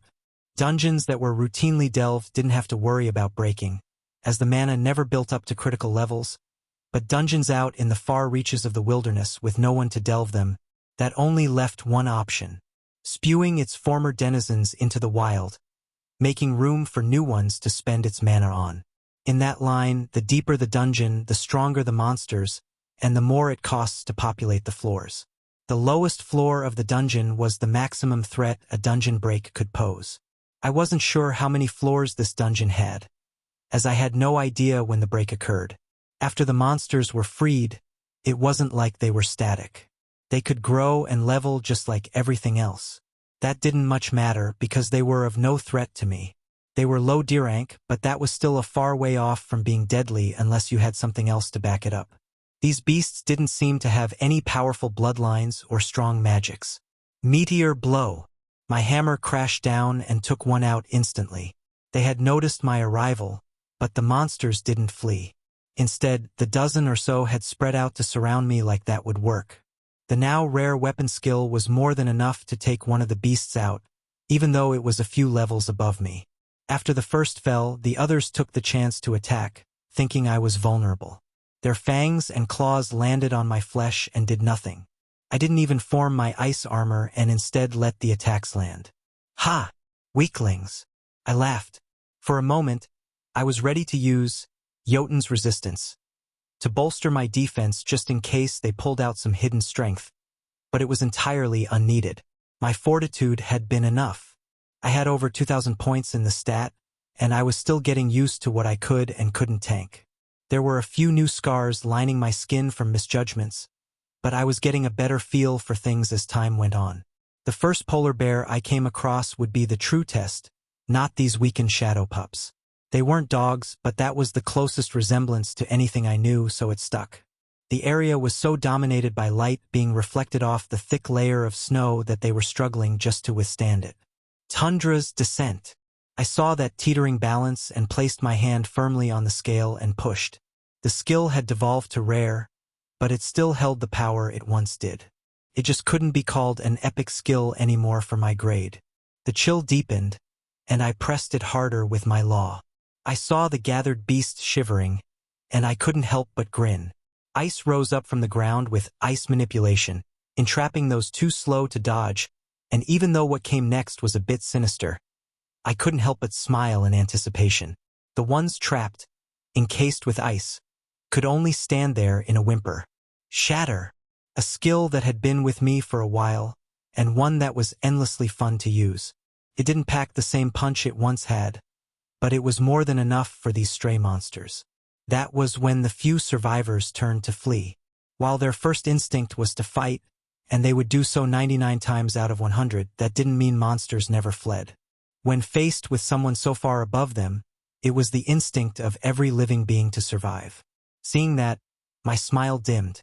I really didn't want to go slugging through the snow tracking them all down. I also didn't just want to leave them be. I had been too busy playing around. With my fun had, more mana rushed into my hammer for the finisher. As it came down, with pure force alone, hammer reverberation, spread out the force to concentrate it on the remaining trio of monsters trying to run. The concentrated force was more than enough to send them off to their maker with flattened skulls. The essence of the dozen beasts flowed into me, and I heard a chime signaling yet another level. Level 111. My smile returned. Now, where did you guys originate from? The dead didn't answer me, but it wasn't like I was expecting them to. Anyway. Chapter 368, Not a Threat. Chris POV. Ha ha ha. I laughed gleefully. This is what I've been missing. Come at me, you mongrels. It had been a while since I had felt this joyful while in a battle. There were no order members behind me fighting for life or death. There were no screams of the dying that played in my ear. No, it was just me versus some ugly monsters. It was the way it should be. I didn't have to look my fellow man in the face and smash their head in, nor use my skills to explode them with excessive force without even giving them a chance to scream. While I didn't regret what I did, and if the situation arose I would do it again, that didn't mean I took enjoyment in it. This, on the other hand, I very much took enjoyment in. The monsters were touched in the head. Everyone knew that, and I didn't feel at all bad at slaughtering them. Sure, the more gruesome of my methods still gave me a slight twinge, but even that didn't wipe the grin off my face. My hammer sang once more, and the tune it hummed was a happy one, rather than the grim, dreadful one it had when facing humans. It was like it was taking just as much enjoyment in fighting monsters again as I was, even though that was silly. The grouping of monsters I was facing off against died all too swiftly. It was barely enough to get my blood going, sadly, and no new chime came from the fight. It was expected, as I had leveled recently, but it was hard not to wish for it. Following the beasts back toward where they came from wasn't all that hard. The tracks stuck out, as it was the only thing in range of my aura that wasn't tinted by the cold, making it as easy as following a trail of glowing lights. At the end of the trail, though, was something I hadn't expected. Of course, I had felt the pull on the mana from the dungeon that was obviously in the area, but it was the scenery that threw me off. I heard waves. Ocean waves. Not that there would be any other kind up here, as all smaller bodies of water were clearly frozen solid, but it still took me off guard. I hadn't expected to run into the ocean. My surroundings had been smothered in a thick coating of white for so long that seeing anything other than snow, ice, frost, or icicles was a breath of fresh air by comparison. Even if it was water so cold that by all rights it should be frozen. Now, running into the shoreline shouldn't have come at all that much of a surprise, as it wasn't like I was completely lost, but I just hadn't expected to have reached it already. My path so far was relatively due north from where Frostbound sat. I'd had to go a bit west to skirt around the Hudson Bay, but other than that, I was walking towards the Northern Star most of the trip, until it was daylight for so long I couldn't see it anymore. Then I switched to navigating by the sun. I had known Canada would end eventually, and at that end would be the ocean, but seeing it was something else. The air was so cold and sharp, the smell of salt was mainly smothered out, but it was still there if you looked deep enough. Icebergs and small glaciers dotted the ocean as far as I could see, and I even noticed some beasts breaching out past the shore. And here I thought the dungeon would be the coolest thing I found. I decided to slow down and explore the area for a bit. It wasn't like I was on a time crunch, and I wanted to see what else the area held. I would have to look around for the ice shelf anyway, as I still planned to go further north than this. I would just go about it slower and more sedately. This is so much better than whatever Rachel's dealing with. Rachel POV. Her stay in the city wasn't as bad as she feared. There had been many worst-case scenarios that she had thought up along the journey, but luckily, none of those came to fruition. While her stay wasn't necessarily bad, that didn't mean it was good, either. If she had to put a word to it, Rachel would say it was tedious. With a group as large and as important, self-inflated importance, admittedly, they had to rehash a great many things that she had thought finalized. It was a stark difference from how things were done in Frostbound. Back home, when things were brought up and discussed, a conclusion was hammered out, and that was that. There was no bringing it back up, there was no rehashing or trying a different angle. It was discussed, finalized, and unless something changed, set in stone. Maybe that was because the people who ran nearly everything were all of one family? Rachel wasn't sure, but that seemed to influence things. Everyone had known each other for long enough that it was understood when a conclusion was reached. Here, among people meeting for the first time, not so much. Another reason for the tedium was that things were never finished. Topics were usually left open-ended or vague. There was just enough of a conclusion reached that things could be technically settled, but still room for alterations at a later date or time. It was as annoying as it was frustrating. The longer she stayed and the more meetings she was dragged into, the more Rachel had come to sympathize with Christopher's view of things, and that was slightly frightening. Oh shit, they finally switched topics. Rachel had zoned out about things that didn't involve Frostbound, and they had switched to something important. Before, they were discussing reclamation areas and providing a census for people who were torn apart to reach each other once more. It was sensible and she agreed to take part, but did it really warrant this much discussion? Just agree to facilitate a missing person's billboard or something and be done with it. She turned her ear toward what they were discussing now with interest. Still don't know what kind of assessment we will face, or even when we will face it. I don't see how agreeing to anything now will be helpful. Marcus said. Their ally speaking in the first place was what had drawn her attention. I'm not asking for anything ironclad or set in stone. My goal is just to prepare and look ahead, so that the discoordination we saw last time doesn't happen again. The Admiral defended. They were finally getting to the crux of the matter, after a few days of other such meetings. Rachel tuned in attentively. With so many uncertainties and unknowns, I don't see how making a few agreements now will change anything. Marcus rebutted. Sure, we can all agree that preparing for our next assessment is wise, but we were already doing that anyway. That much was true, at least. While no faction knew what their D-rank assessment would entail, everyone was striving to grow stronger. They weren't doing it explicitly for the coming assessment, but getting stronger was getting stronger, whether it was for one reason or another. Who would lead such an effort? Michaela added on. The Admiral drew in a breath and answered Marcus first. While that may be true, I have also seen events take place that would lead to an even worse fracturing than previously. He motioned at Rhett and Tracy. Their conflict alone can prove that much, let alone future ones. And there doesn't need to be a leader. This is something for the good of us all that I hope we can all agree to. Conflicts, Rhett huffed. More like one-sided aggression. The man's comment was ignored, as it wasn't the first time he'd made one along those lines. He made it clear, in no uncertain terms, that he was attacked without cause and was hoping to gain some sway because of that fact. None were willing to give it to him. There may be bad blood, but if it came down to it, I believe they would still be able to work together to... Tracy was abruptly cut off. While she may be a baroness, she didn't give off the same aura of power as the others, and that led people to look down on her. It also didn't help that she represented the Stormlands, and not many people had a favorable impression of them. Wait a second. Michaela cut in. Before you claim that our disunity and lack of coordination cost us during the last test, yet in the next sentence you advocate that there doesn't need to be a leader? That doesn't make any sense. She looked at the others seated around the table and saw some nodding and others shaking their head.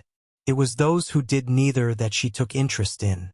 Drake seemed to just be taking everything in and getting a feel for everyone's personalities and attitudes, learning what he could from those in power to get a better picture of how things were. Edward, seated next to him, just seemed to be internalizing everything people said, without contributing much on his own. Bree seemed aloof, like she didn't much care what happened, while Sylvia was very obviously taking her cues from Michaela. I said there doesn't need to be a leader, not that there shouldn't be. The Admiral defended. During times of war, throughout history, a strong central command has been better than decentralized chaos. Rachel was intrigued because this was a sticking point Chris had made sure she understood before she had left. A sticking point for him and all of Frostheim. They had seen this line of discourse coming. Instead of butting in instantly, she let it play out. I presume you wish to be this strong central command? Michaela raised an eyebrow. Your faction may be strong, but you are by far the only one with any power. Throughout the many days they had sat here and talked in circles, it was obvious that one of the Viscountess's main goals was to set up her faction as an equal compared to that of the Admiral's. She was a bit heavy-handed in her efforts, and it came off a bit antagonistic at times, but it seemed to be working. Not many seemed to want to oppose the Admiral directly, and seeing the woman do exactly that not only once but many times, gave some of them the courage to speak up. The weaker ones, especially, who didn't have all that strong of a faction behind them. If that is how it plays out, then yes. The Admiral answered. My class specifically excels at leadership roles, and it will help out tremendously if such a battle happens again. With better army cohesion and by working together more seamlessly, the casualties should be more than cut in half. And if the test doesn't involve some grand battle? What then? Michaela posed. Then we adapt. He answered firmly. Rachel gave Marcus and Vanessa both a look, and they both knew what she was about to say. Marcus, more so than the fire which, as she hadn't met Christopher in any great capacity. Frostheim is uncomfortable with elevating anyone into such a leadership role, she said as diplomatically as possible. The twins agrees. Marcus nodded. Flame Falls agrees as well, Vanessa said. It wasn't exactly subtle, and it surely wasn't coordinated or premeditated, but it got the job done. The Admiral looked displeased, but schooled his expression well. He was familiar with such atmospheres, and it was hard to read anything off the man if he didn't want you to, but over the last few days Rachel had gotten better at it. It was becoming increasingly clear what his goal was with this assembly, and she had relayed as such to Abigail. At the time, She had asked for direction on how to respond, but the only answer she got back was, "He trusts you." So she did what Chris would do in this situation, which may or may not lead to her putting her foot in her mouth. It has become clear over these past few days that you wish to play world police, similar to America did not that long ago. Your goal is to limit or outright stop hostilities between factions other than your own. You wish to elevate yourself above others in the guise of army cohesion, and you aim to guide all of us into agreeing that you should lead, should such another battle arise. Rachel laid out bluntly, dreading what she was about to say next. We live in different times now. You don't have the influence or the strength required to do such a thing. You aren't the only Viscount after all, and even if you were, most of our cities are a long, long way from yours. While your aim may be as noble and chivalrous as you claim, Frostheim will not now, or ever, be a party to such blatant manipulation on a grand scale. If you wish to impose such things on your own faction and the factions of your allies, fine, but we will not stand by and let it happen to the entire continent or world, as it has in the past. It wasn't exactly a threat, but it wasn't exactly not a threat either. Everyone in the room reacted in their own way, some poorly while others tried to hide smiles. Chapter 369, From the Heart. The Admiral POV. Now, why in the fuck would she go and say that? The past week of deliberation and meetings hadn't been going swimmingly, but they hadn't been going poorly either. Sure, there had been hiccups here and there, but those were to be expected. Not the giant wrench that had just been launched at him. Fitzwallace had finally managed to steer the discussion into the main point of this entire gathering, and just before it could get off the ground, Rachel from Frostheim shot it down instantly. She didn't even let it catch wind first. Not that Michaela wasn't doing a good enough job of opposing him. The fact that Rachel did it with as much subtlety as a sledgehammer to the face made everyone stop and take a breath to fully comprehend the bombshell that had just been said. It took the Admiral longer than he cared to admit, because he truly hadn't expected it out of her, of all people. He'd expected Michaela to say something, and she had, but not Frostheim. Then he noticed that everyone was looking at him to respond. Some were curious if this would turn into something, while others wanted to see how he would play this. He couldn't come right out and deny it because he had in fact been doing just as she said, but he also couldn't just agree either.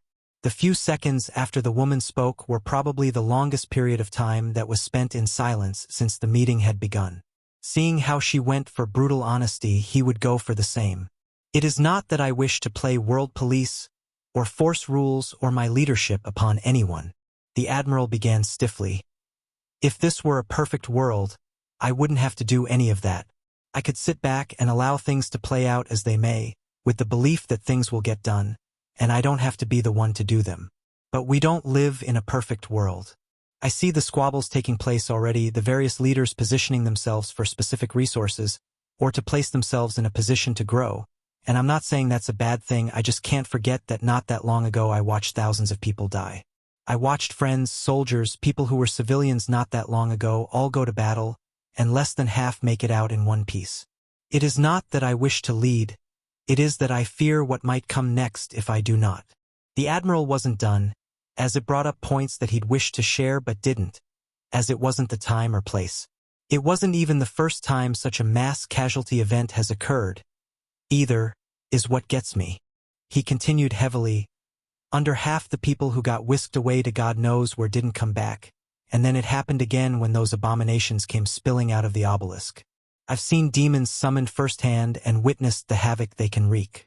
Not once, not twice, and sadly not even 3 times, have there been incidents that have caused us to fight just to survive, and I fear we won't be ready for the next one. I fear it because everyone here knows it's coming, yet still persists in weakening each other before it arrives. He let the frustration out and huffed. So yes, while I may not be the only Viscount, and yes, our cities may be separated by vast amounts of land, but I called all of you here in the hopes that we might prepare ourselves and be ready for whatever may come next, for I know it won't care if we are or not. His words were heavy and from the heart, and for the second time in just as many moments, a silence hung in the meeting hall. First, it had come from Rachel rebuking his attempts, and now it had come from him voicing his piece. The Admiral turned his gaze around at everyone seated before him and forced them to meet his gaze before his eyes finally came to rest on Rachel of Frostheim. If that is your wish, and you only seek to gain allies for the battle that we all know is coming, Frostheim will always stand with you, she said. It is the attempts at control we buck, the positioning of those who think themselves above us that we condemn. For the first time in our lives, we are truly free, and we will not give that up for anything. But if another obelisk appears and monsters spew forth from it once more and threaten the livelihood of our world, the armies of Frostheim will be there to meet it head-on. A hammer bound in frost will be the vanguard if such a battle occurs. On that, I promise. Fitzwallace could only nod deeply, for that was as much as he could ask for. While cementing himself and his faction as the central command center was what he had been attempting to do, the ultimate goal was to ready forces for the future. The way the words resounded, the depth and heart in them were clear to everyone at the table. They knew the words were not just platitudes or just sound easily carried away in the wind. They were words in stone, and he believed them without doubt. It was odd to feel such a way, he thought, as he was used to the doublespeak and lies that usually came with people he knew, and it was honestly relieving to hear. After spending the week with Rachel and seeing how she didn't seem to weigh in on most things, he thought that they would keep to themselves and not care for what happened outside of their little bubble of influence, but that didn't seem to be the case. Sure, they had shown up at the Battle of St. Louis, but who was to say they would do so again? You are not the only one to have such fears, Fitzwallace Michaela admitted, which nearly caused his stoic face to break. We are all aware of what may happen should we lose our protection. It is why we all showed up to the obelisk in the first place. We aim to go about it in different ways, but the Heartlands is not blind to what lies in our future. If it is another battle we face, our warriors and mages will be there to meet it as well. Of the 4 known Viscounts, 3 had just agreed to fight if it came to that. The Admiral doubted the last would miss out, even if he wasn't here to add on whatever self-centered words he may have said. The twins as well. Marcus wasn't the only one to voice his assent, as everyone at the table, in what was probably the first time, agreed in unison. I may not have been there for the previous battle, but if another should occur, the Golden Isles will participate. I will not leave you to fight it alone again. Drake spoke up. Fitzwallace was smiling on the inside. While everything may not have gone his way, and if this was the only thing he gained out of the entire assembly, that was okay. It was enough. Then my fears are abated for the time being, he said. Why don't we break for dinner and take the night? Tomorrow we shall discuss a way to spread the word should another obelisk appear, and if there is anything any of you wish to say, you can bring it up then. While the Admiral may not have been able to stop the coming conflict between the factions, he would get one thing out of them on the morrow. He didn't want to push things now, as they were finally at a good place. But before they left, he hoped they would all agree. Should the test occur while factions were currently at war, they would face the external threat first. Based on their responses today, it didn't seem like he would get much pushback on such a point. Abigail POV. Location Frostheim. She had been checking her message stone near constantly ever since Rachel started sending updates on the assembly. The scouts positioned to relay the message all the way north weren't happy about it, but they knew it was important. It helped that some of them were now getting skills for it. Send message was an amazing spell, and she wished everyone would get it just to make her life easier, especially the more advanced ones. Mages usually could, as it was offered during their initial F-rank class options, but other than it and Ranger, the other base classes didn't have it. The skill orb for it was ludicrously expensive because every faction had a use for it, not to mention the skill shards. Volwyn could only sadly shake his head when Abigail had asked to buy some, as the margins for selling them here weren't worth bringing it. The system may subsidize some of their costs, but for things with an already high markup, it wasn't worth it to send them out here.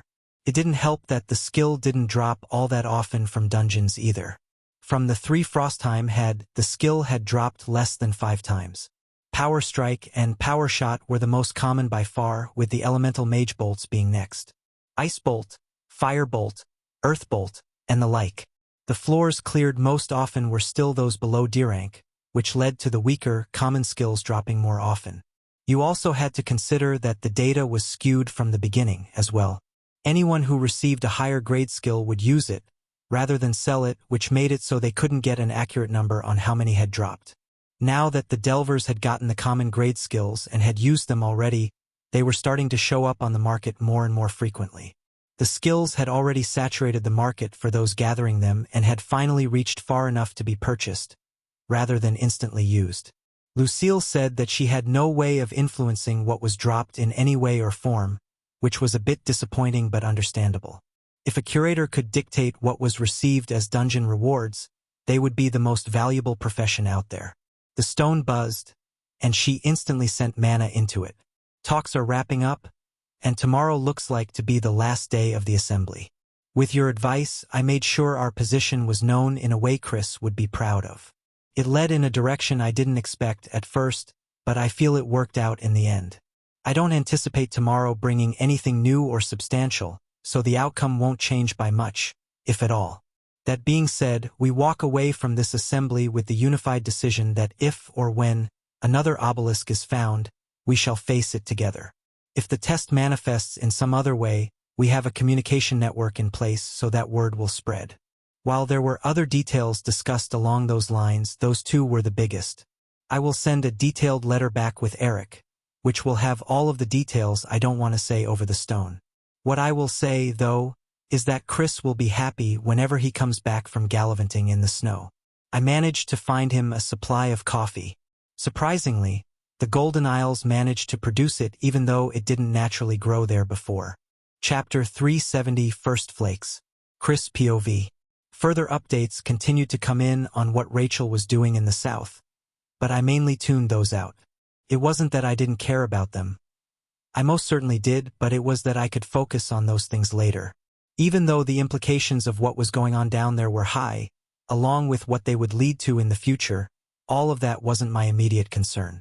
If I were honest, it felt good to be able to push things off. Being able to delay or defer wasn't something I was able to do often, and even if it was a little petty inside, it made me happy knowing I could. The dungeon I had set my sights on was sort of a bust. I had found it, situated along the cliff overlooking the coast, but it wasn't all that special. The monsters inside of it were certainly unique, but they were just that. Monsters inside of the dungeon. I had seen so many of them that it was starting to get a little old. My excitement from running into them in the wild was mainly due to the unexpected and surprising nature of the encounter. After finding their origin and delving through the dungeon completely, my interest waned. Not that I didn't get anything out of the run. I hadn't gained another level as I was already leveling quickly, but what I gained came from a dungeon reward. The dungeon had 13 floors, just one below the ones Frostbound had, which meant the bosses were technically weaker than what I was used to, but the rewards were not. I'd run Frostbound's dungeons enough times to gain a familiarity with what they would give. This one, not so much. At the end of my troubles, on the final floor, a skill shard dropped. I had seen it a few times before, but only rarely, and the skills they contained were common ones. But this one was different. Every other skill shard I had gotten was dropped before the 10th floor, making it an E-ranked reward. This one came after and was a D-rank reward. A skill considered D-rank, even if it was common, was a grade above all the previous drops. The skill shard sparkled in my eyes, dazzling me with its beauty. Well, not really, in reality it was quite a dull grayish-white, but my mind exaggerated it to match my excitement for seeing it. The name was easy to get through aura detection, but the description was not. I didn't have appraisal, and aura detection was not meant for such tasks, but the name was enough to grasp the picture. Charge. It didn't take a genius to guess what it did. It didn't sound like the most valuable skill nor the most powerful, but it was still a skill. One I could grow. It shouldn't be forgotten that not that long ago, Power Strike didn't sound all that powerful. Now it was Meteor Blow. I had obtained similar skills before, when Volwyn first settled into Frostheim. When the merchant first arrived and we gathered the coin, I bought 5 skills for myself that I didn't have to use my class slots for. Dash, Wind Manipulation, Hammer Mastery, Taunt, and Wind Blade. Besides Wind Manipulation, I hadn't used them often, as they were common skills and not all that powerful, but now I had the time to grow them. Adding Charge into that mix was perfect. Combined with Dash, I could greatly diversify what I could do in combat. It would make it so that relying on physical strength wasn't the only thing I could do. Not that I had any problems from doing so, as I was considerably strong, but this made it so I was more of a targeted force, rather than a bull charging straight on. I immediately absorbed the skill and started playing around with it. It was similar to dash in a way, but different enough to change up its use.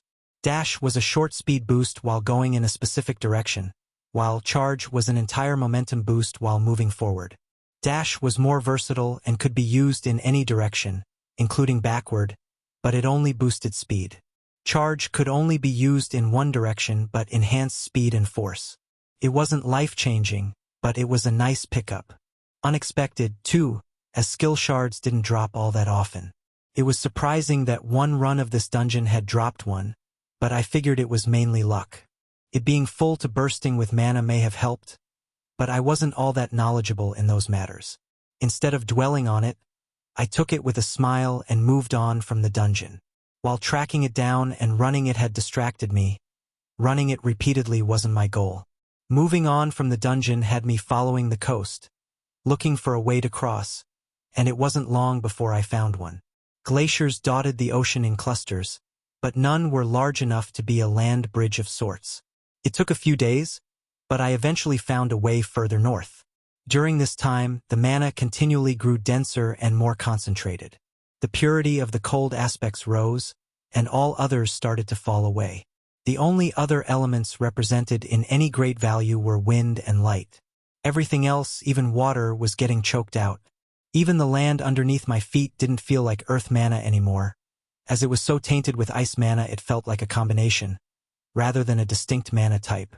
The beasts I ran into during this time also grew more powerful. While walking along, the sun overhead gradually dimmed and became concealed behind clouds. The air carried the promise of snow, and I could feel what was coming through my connection with it. There was a snowstorm coming, and not just any snowstorm, one backed by a law. I could feel it softly resonating with my own law, both of them, wind and ice, which made detecting it quite easy. Law storms were rare and only happened under set conditions that were hard to manufacture. Of the few that I had seen, nearly all of them had been massive blizzards during my first trip north. There had been tales in the areas known as Tornado Valley of massive tornadoes carrying wind laws causing wide swaths of destruction, but those were few and far between. The very nature of tornadoes made their appearance swift and short. Usually, before magic was a thing, they wouldn't have been able to sustain themselves for long. Magic lengthened that time somewhat, but they were still relatively brief. They were fueled by more than just pressure differences in the air and could feed on the wind mana of the area, but even with that increased fuel, they consumed that fuel at a greater pace, causing them to become more destructive. If humans were still without the system, it would be disastrous, as there would be no way to defend against it, but that wasn't the case. While they were increasingly deadly, with every level, humans were increasingly hardy. There hadn't been much news from the Gulf Coast that reached Frostheim, but I suspected that hurricanes followed the same pattern. Earthquakes and volcanic eruptions, too. Thunderstorms as well, but storms backed by a law were exceedingly rare. While I'd heard of other law storms, I'd only personally witnessed one type. The snowstorm brewing above me was putting me slightly on edge, which meant that it wouldn't be just a regular law storm. It would be something that posed a threat to me. I was equal parts shocked and excited. Shocked because I had seen law snowstorms before, and they had never carried this faint threat in them. Especially now that I was considerably stronger than the last time I had seen one, yet I still felt the sense of danger. Excited because this was bound to be something interesting. While Austin had the heart of an adventurer more than I did, that didn't mean I was immune to the charm of seeing new things. Trusting my senses, I didn't go into this without any preparation. I smashed the ground apart with my hammer and dug deep into the earth in order to store my things safely. Not only was my pack filled with provisions and resources I would continue to need, but it also held the accumulated resources I had already gathered. Beast parts from the ones I'd killed so far, their cores especially, plants with strong mana I'd encountered, and other things I'd picked up along the way. Connor would lose his mind if he saw how I was treating some of the plants, but I did the best I could. I didn't want to see my stuff destroyed. While my pack was rugged and built to withstand some damage, I'd also seen what happened when a spatial enchantment failed. It wasn't pretty, and I didn't want to chance it. My many failures while trying to create one gave me a deep understanding of what would happen. After burying my pack, I also changed out of my armor and clothes. You would think that with the sense of threat I was feeling that keeping my armor on was the obvious choice, but I took it off for a few reasons. One, I didn't want to break it. I had worked hard creating it, and it was a piece I took pride in. I wasn't sure what this storm would do, and I didn't want to risk it. Another was that I wanted a deeper immersion. My law was finally unshackled. Before, when trying to advance it, it felt like I was trying to move a mountain just for the smallest gains. I just didn't have the mental power to peer deeper and understand more, and trying felt futile. Now, after undergoing the D-rank evolution, that mountain didn't feel so heavy anymore. I could peer deeper and understand more without that weight pressing down on me. With the opportunity appearing before me, I didn't want to waste it. That being said, I wasn't careless. I had Jotun's resistance at the ready. While it wasn't at the legendary grade anymore, its defensive powers hadn't diminished in the slightest. It gave me insane amounts of resistance for what I was about to face. While it boosted my overall defense, it was even better with cold and piercing defense, which was perfect to face off against the storm. I was also prepared to bury myself in layers of ice should I need it. Icy Bastion was perfect for separating me from whatever it was I was about to face, not to mention the amount of snow I could gather in my surroundings with ice manipulation. With both my defensive skill at the ready and a suitable escape method to bury myself deep, I felt confident in facing whatever it was. Naked except for a pair of shorts I didn't care to lose, I sat atop the snow and watched the storm build. My blood held a faint excitement as I observed. The clouds deepened, and the resonance of both my laws grew. If it first started as a slight vibration, it was building into a grand crescendo. Seeing it form, I watched with rapt attention and turned all of my senses to feel what was happening. Even my aura swept out and tried to add whatever it could gather. Snow began to fall, and it fluttered down from above, and I knew it was only the beginning. The precursor, the warning.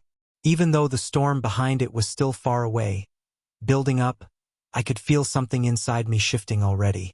End of chapter 370.